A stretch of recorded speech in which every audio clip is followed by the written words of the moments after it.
দেখো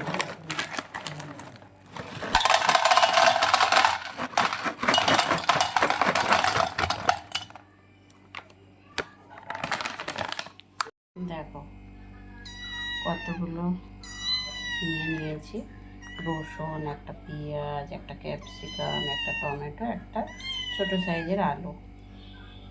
চলো আজকে সোয়াবিনটা একটু অন্যরকম করে রান্না করব।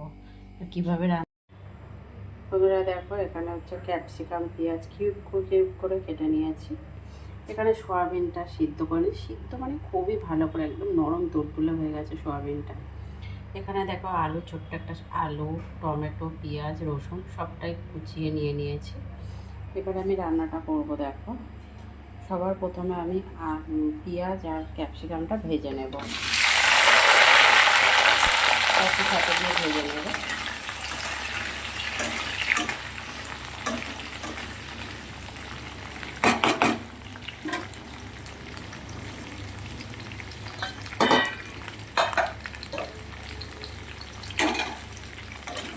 বেশ ভালো করে লাল লাল করে ভেজে নেব কিছু সময়ের জন্য। আর গ্যাসটা কিন্তু আমি বাড়িয়ে দিয়েই ভাজছি।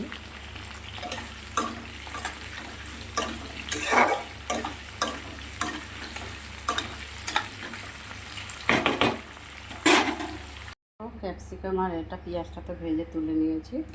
এতে যে আলু, টমেটো আর পেঁয়াজ কুচি, রসুন কুচি রেখে দিয়েছিলাম ওটা দিয়ে দিয়েছি।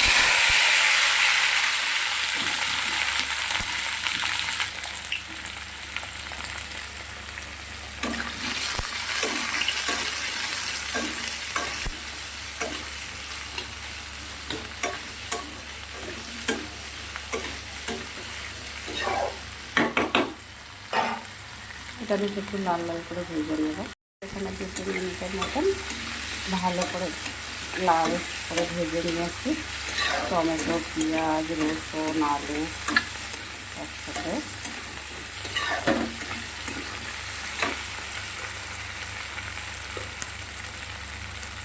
নুন দিচ্ছি স্বাদ মতন।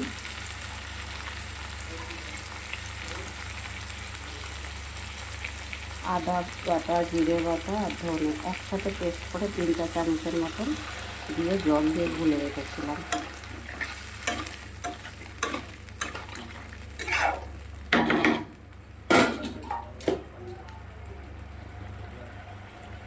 হলুদ দিয়ে দিলাম,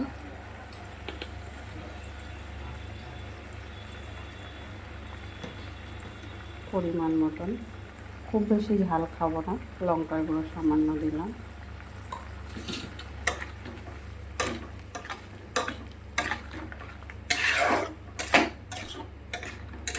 এবার এটা কিছু সময় গ্যাসটা কম করে দিয়ে কষাতে থাকবো।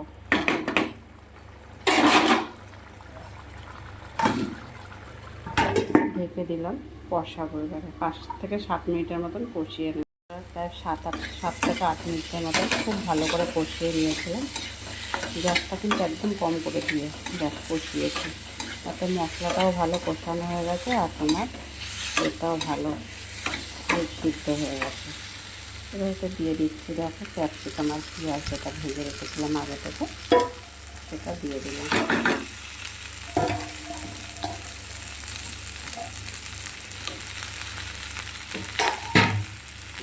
সোয়াবিনটা দিয়ে দিলাম যেটা সিদ্ধ করে রেখেছিলাম।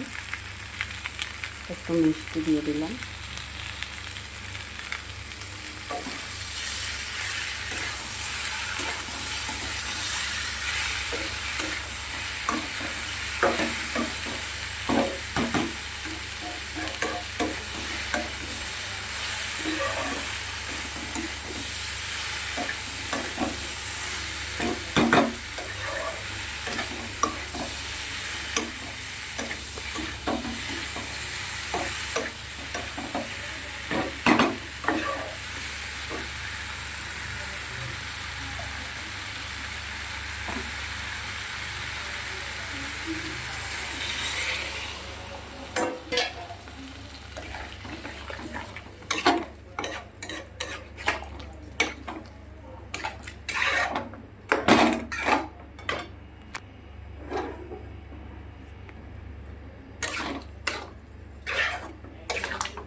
এবার একটু জল দিয়ে দিচ্ছি আরও একটু। এটা বেশ 5 থেকে 7 মিনিটের মতন রান্না করে তারপর আবারও ফিরে আসবো।